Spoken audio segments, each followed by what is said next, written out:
তো hello' everyone, আমাৰ YouTube channel ছানডেজ delicious কিটচেনলৈ আপোনালোক সকলোকে স্বাগতম জনালোঁ।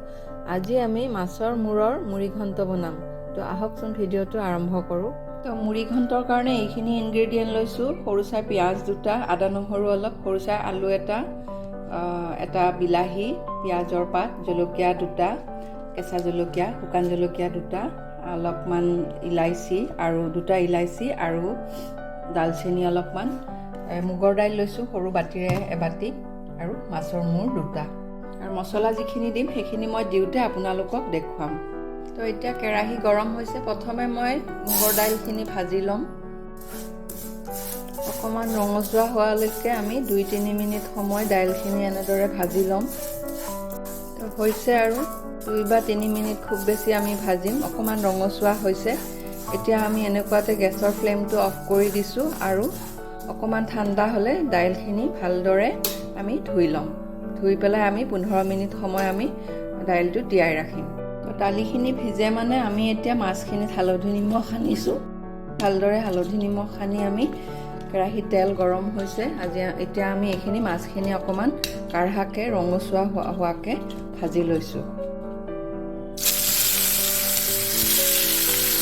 মাছটো আমি মিঠাতেলতেই ভাজিম, তেতিয়া সোৱাদটো বেছি ভাল হয়। তো আৰু মাছটো আমি মিডিয়াম ফ্লেমত ভাজিব লাগিব, যাতে ভিতৰলৈকে ভালদৰে ভজা যায়। তো হৈ গৈছে আৰু মাছৰ মূৰখিনি চাওক, এনেদৰে ৰঙচুৱাকৈ ভাজিলে। কেতিয়াবা ফ্ৰিজত বহুত দিনৰ পৰা মাছৰ মূৰ থাকি যায়, তেতিয়া খাবলৈ বেয়া লগা হয়। যদি আমি এনেদৰে ভালদৰে ভাজি অকণমান আদা নহৰু জলকীয়া বা মছলা অকণমান বেছিকৈ দি এনেদৰে মুড়ি ঘণ্ট বনাই খাওঁ, তেনেহ'লে গমেই নাপায় যে এইখিনি ইমান দিনৰ পুৰণা মাছ।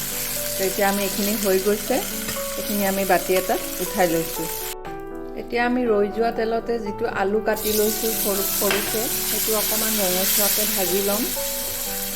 তো আলু দুটা এনেদৰে আমি অকণমান ৰঙা হোৱাকৈ ভাজি লৈছোঁ। এতিয়া হৈ গৈছে। এতিয়া আমি আলু দুটা উঠাই লৈছোঁ। এতিয়া মই ৰৈ যোৱা তেল যিখিনি আছিলে মাছ ভজা, তাতে মই অকণমান আধা টেবুল চামুচ ঘি এড কৰিছোঁ। আপোনালোকে ঘিটো পিছতো দিব পাৰে, আঞ্জাখন হৈ যোৱাৰ পিছত। মই আগতেই দিছোঁ। যিখিনি ইলাইচি আৰু দালচেনি লৈছিলোঁ সেইখিনি অকণমান খুন্দনাত মাৰি লৈছোঁ, সেইখিনি ভাজি ল'ম। সৰু চাই দুটা তেজপাত দিছোঁ, অকণমান গোটা জিৰা দিছোঁ, শুকান জলকীয়া দুটা দিছোঁ। এইখিনি মই অকণমান ভাজি ল'ম। তো এতিয়া মই দুটা সৰুকৈ কুটি লোৱা পিঁয়াজ এড কৰিছোঁ। এইখিনি অকণমান ৰঙচুৱাকৈ ভাজি ল'ম। পিঁয়াজখিনি অকণমান ৰঙচুৱা হওঁতে এতিয়া আমি তাতে আদা নহৰু পেষ্টখিনি ঢালি দিছোঁ। এইখিনি অকণমান ৰঙা হৈছে। এতিয়া ইয়াতে যিটো বিলাহী লৈছিলোঁ সেইটোৰ গুটিটো পেলাই দি বিলাহীটো সৰুকৈ কুটি অকণমান ভাজি ল'ম। নিমখ দিছোঁ ইয়াতে অলপমান। নিমখটো কমাই দিম, কাৰণ মাছ ভাজোঁতেও নিমখ দিছোঁ, গতিকে নিমখটো অকণমান হিচাপ কৰি দিওঁতে হিচাপ কৰি দিব লাগিব। অকণমান চেনি দিছোঁ, যিহেতু বিলাহী দিছোঁ, অকণমান টেঙা মিঠা টেষ্ট হ'বৰ কাৰণে, টেষ্টটো বেলেঞ্চ কৰিবৰ কাৰণে অকণমান আধা টেবুল চামুচ চেনি দি দিছোঁ।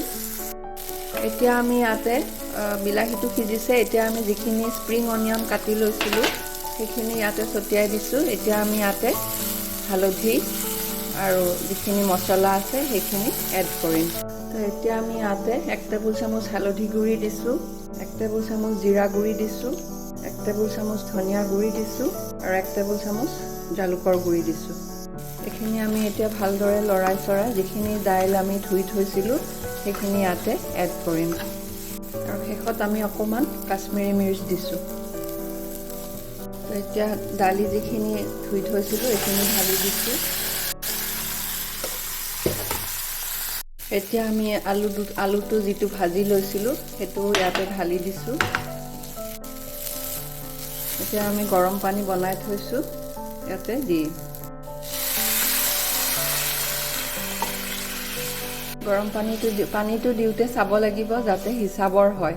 বেছি হ'লেও বেয়া লাগিব, যিহেতু মুড়ি ঘণ্টটো অকণমান গোটা হ'লে অলপ থিকনেছটো থাকিলে ভাল লাগে। সেয়ে আমি পানীটো অকণমান হিচাপ কৰি দিম। এতিয়া মই কিছু সময় উতলিব দিম। তেতিয়ালৈকে আমি ঢাকোনখন লগাই দিছোঁ। ঢাকোন দিয়াৰ আগত আমি 2টা কেঁচা জলকীয়া ফালি পেলাই দিছোঁ। এতিয়া আমি উতলালৈকে অকণমান ঢাকোনখন দিম। এতিয়া আঞ্জাখন উতলিছে। ইয়াতে আমি এতিয়া মাছৰ মূৰ যিকেইটা ভাজি থৈছিলোঁ, মূৰ 2টা ঢালি দিছোঁ। এতিয়া আমি আকৌ 10 মিনিটমানৰ কাৰণে ঢাকোনখন লগাই থৈছোঁ। এয়া উতলি আছে। এবাৰ দেখুৱাইছোঁ কিমানখিনি আৰু হয়তো লাগিব আৰু 10 মিনিটমান।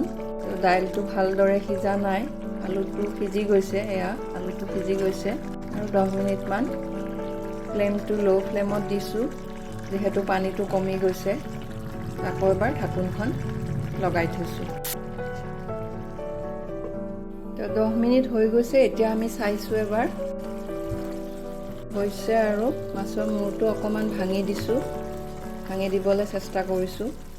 পূৰা গুড়াকৈ ভাঙিব নালাগে, যাতে অকণমান গুড়ি হৈ যায়, বেছি ডাঙৰ অংশবিলাক যাতে ভাঙি যায়, এনেকৈ অকণমান ভাঙি দিম। হৈছে আৰু এতিয়া আমি ইয়াতে অকণমান গৰম মছলা এড কৰিছোঁ আৰু একেবাৰে শেষত অকণমান ধনিয়া পাত ছটিয়াই দিছোঁ। এতিয়া আমি গেছৰ ফ্লেমটো অফ কৰি দিছোঁ আৰু এতিয়া আমি কিছু সময় যাতে ভাপটো লাগে ঢাকোনখন কিছু সময়ৰ কাৰণে দি থৈছোঁ। তো হৈ গৈছে আজি এয়া মাছৰ মূৰৰ মুড়িঘণ্ট হৈ গৈছে।